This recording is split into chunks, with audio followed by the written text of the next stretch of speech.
მოგესალმებით, მე გახლავართ მანანამ გალუბლიშვილი, ექიმი რეპროდუქტოლოგი და დღეს ვისაუბრებ პრემენსტრუალური სინდრომის შესახებ, რომელიც ბევრი ქალისთვის ძალიან შემაწუხებელი პრობლემაა და არა მხოლოდ ქალისთვის, რადგან ქალის ფსიქოლოგიური მდგომარეობა მოგეხსენებათ მოქმედებს მის გარშემო მყოფ ადამიანებზე და განსაკუთრებით მამაკაცებზე. რა არის პრემენსტრუალური სინდრომი, როგორ ხდება მისი დიაგნოსტირება, რა არის მისი გამომწვევი მიზეზი, როგორ მკურნალობთ პრემენსტრუალურ სინდრომს და როგორ შევამსუბუქოთ მისი სიმპტომები სახლის პირობებში. ამის შესახებ ახლავე მოგიყვებით. გამოიწერეთ ჩემი გვერდი იმისათვის, რომ გაიგოთ უფრო მეტი თქვენი ჯანმრთელობის შესახებ.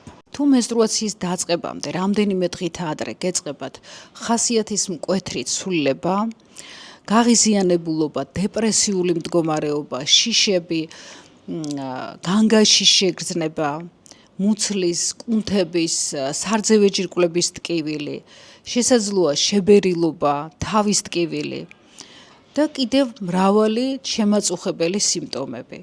და ყოველივე ეს მეორდება თითქმის ყველა ციკლში, ხოლო მენსტრუაციის მოსვლისთანავე ყოველთვის თავისით ქრება ნიშნავს იმას, რომ თქვენ გაქვთ პრემენსტრუალური სინდრომი. პრემენსტრუალური სინდრომი 30 წლამდე ქალების დაახლოებით 20%-ში გვხვდება, ხოლო 30 წლის ზემოთ თითქმის ყოველ მეორე ქალს აწუხებს. რა იწვევს პრემენსტრუალურ სინდრომს და არის თუ არა ეს დაავადება? ეს არ არის დაავადება, ეს არის მდგომარეობა, რომელიც ზოგჯერ ქალის ცხოვრების ხარისხს მნიშვნელოვნად აუარესებს და ამიტომ აუცილებელია მისი მკურნალობა.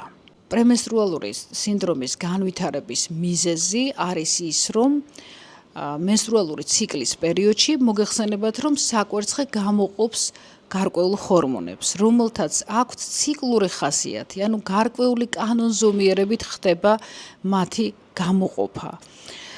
ეს არის ბუნებრივი, ანუ ფიზიოლოგიური, ნორმალური, მაგრამ პრემენსტრუალური სინდრომის დროს ირღვევა ამ ჰორმონების ურთიერთობა რეცეპტორულ დონეზე სხვადასხვა ქსოვილებთან, მათ შორის ტვინის ქსოვილთან.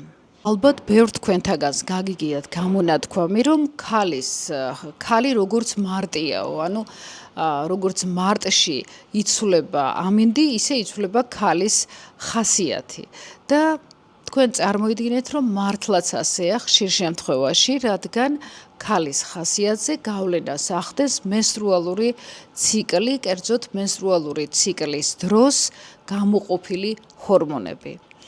და ისინი გამოიყოფა გარკვეული თანმიმდევრობით, რაოდენობით, ინტენსივობით, მენსტრუაციის დროს, მენსტრუაციის შემდეგ უკვე მენსტრუაციამდე, მაგალითად მატულობს პროგესტერონის რაოდენობა და შესაბამისად ეს გავლენას ახდენს ჩვენს ორგანიზმზე, განსაკუთრებით ტვინის ქსოვილზე და სწორედ აქედან მოდის ის უცნაური გაღიზიანებულობა, რომელიც ბევრ ქალს ახასიათებს მენსტრუაციის წინა პერიოდში.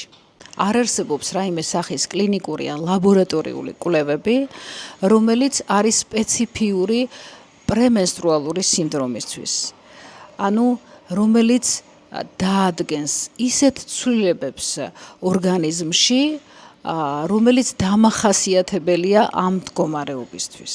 ამიტომ პრემენსტრუალური სინდრომის დიაგნოსტირება ხდება არა რაიმე კვლევით ან ლაბორატორიული ანალიზით, არამედ დიაგნოსტიკა სიმპტომატურია და ის ისმება პაციენტის ჩივილების და დეტალური ანამნეზის მონაცემების საფუძველზე. თუ სიმპტომები მსუბუქია და იმდენად არ აწუხებს ქალს, რადგან არ იწვევს მისი ჩვეული ცხოვრების წესის შეცვლას, შეიძლება ექიმი შემოიფარგლოს მხოლოდ მარტივი რეკომენდაციებით, რომელიც ეხება მისი ყოველდღიური ცხოვრების რეჟიმს, კვებას და გარკვეულ აქტივობებს. მაგრამ თუ პრემენსტრუალური სინდრომი არის ძიმე ფორმით და ქალის ცხოვრების ხარისხი მნიშვნელოვნად უარესდება menstruაციის წინა პერიოდში. ამ შემთხვევაში ინიშნება მკურნალობა ძირითადად ორი ტიპის.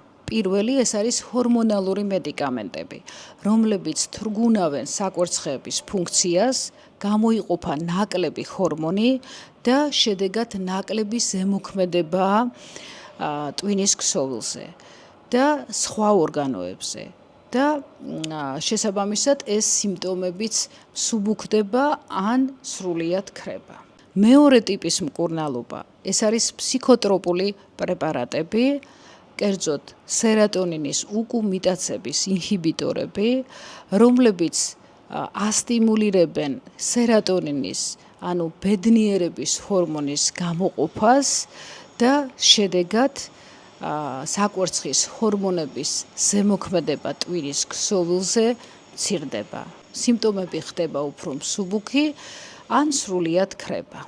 როგორ შევამსუბუქოთ პრემენსტრუალური სინდრომით გამოწვეული მდგომარეობა სახლის პირობებში? ამის შესახებ მე შემდეგ ვიდეოებში გესაუბრებით. გამოიწერეთ ჩემი გვერდი იმისთვის, რომ არ გამოტოვოთ თქვენთვის საინტერესო ინფორმაცია.